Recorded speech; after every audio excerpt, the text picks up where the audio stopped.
Bonjour, je m'appelle Eddy. J'ai un immense plaisir à vous parler aujourd'hui de l'histoire de l'authentique raclette du Valais AOP. Alors tout commence ici, dans ces pâturages de montagne, avec les authentiques et rustiques races du Valais. Ici, la race des reins. C'est elle qui, quand elle broute ces pâturages de montagne, confère à son lait, donc au fromage, ce goût si authentique, si aromatique et si corsé. Alors bien sûr que si on est dans les pâturages de plaine, les arômes seront beaucoup plus lactiques. À ce niveau-ci, dans les pâturages boisés, ce sera des arômes beaucoup plus sur le champignon, mélèze, sapin. Et plus on monte en altitude, jusqu'à 2200-2400 mètres d'altitude, là vous êtes sur des arômes très floraux. On appelle ça les flaveurs. Alors voilà comment choisir un bon fromage à raclette du Valais AOP avant de passer à l'office. Déjà, c'est le visuel. On regarde une couleur homogène, l'épaisseur. Et chaque fromage à raclette du Valais AOP a son prénom inscrit sur le talon. Ici, en l'occurrence, c'est un Bagne parce qu'on est dans la commune de Bagne, mais vous pouvez avoir un Oder, un Gomzer, un Dent du Midi, par exemple, n'importe quoi. Mais son prénom est marqué sur le talon. Et après, on teste la pâte. La pâte doit être souple. Quand on appuie avec le pouce ou l'index, la surface doit revenir à la position homogène. Ensuite, on tape pour écouter s'il y a des fermentations secondaires, s'il y a trop d'ouverture ou pas. On écoute la musique du fromage. Ensuite, on sonde.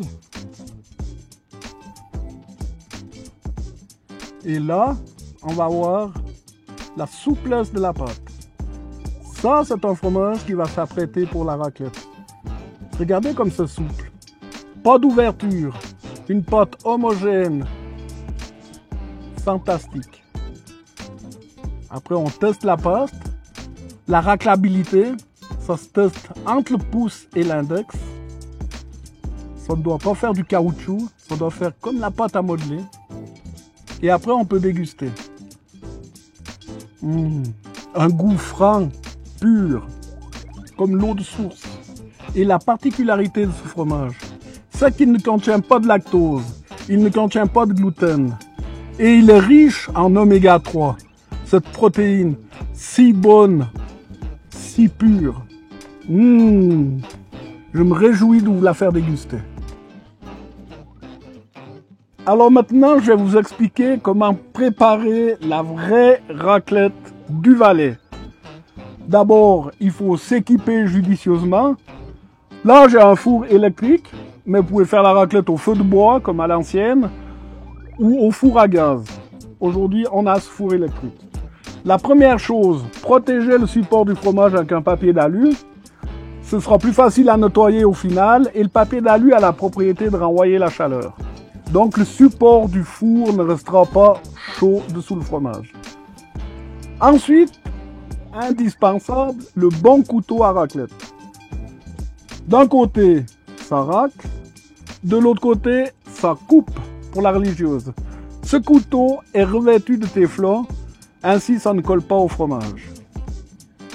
Ensuite, bien évidemment, il faut préparer le fromage. Vous voyez qu'il est propre, il est démorgé. Tout à l'heure, on avait un fromage emmorgé. Là, il est propre. Vous le trouvez dans le commerce, sous vide, déjà préparé comme ça.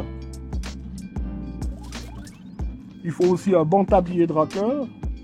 Les ingrédients qui accompagnent la raclette. Les petits cornichons, les oignons, la salade à l'oignon, les petits légumes de grand-mère au vinaigre. Et l'indispensable, pommes de terre de montagne à chair ferme. Et il ne faut surtout pas oublier de bien hydrater le racleur. Toujours à proximité, pas trop éloigné, mais pas trop proche de la source de chaleur. Le petit verre de fendant, ça va empêcher le racleur de sécher. Maintenant, nous avons assez parlé de matériel. Le four est chaud. À température idéale, on peut présenter le fromage. Je le mets dans le porte-fromage, dans le socle qui est prévu à cet effet. Et c'est très important de respecter la distance entre le corps de chauffe et la tranche de fromage. Pour un four électrique, je conseille 2 doigts. Pour un four à gaz, 3 doigts. Il ne faut pas trop le rapprocher pour pas que ça brûle, mais il faut quand même le garder à distance assez proche pour que ça fonde.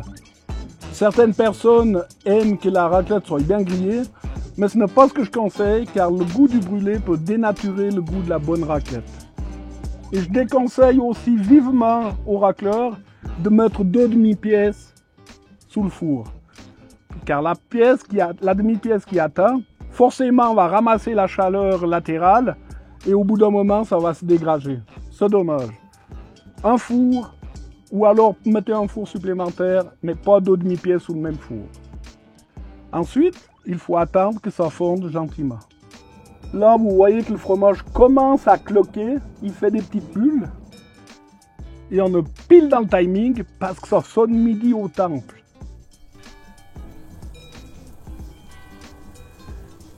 Quand il fait ces petites cloques, c'est qu'il est à point. Là, le fromage a suffisamment fondu.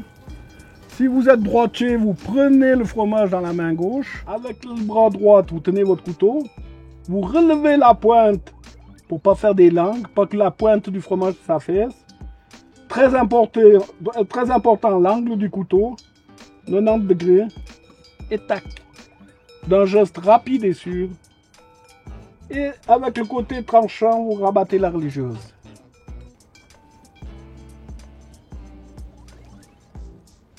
Bon appétit. Voilà, chers amis, maintenant vous savez préparer votre raclette dans les règles de l'art. Vous n'avez plus le droit de vous tromper. Je vous souhaite bon appétit et surtout, santé!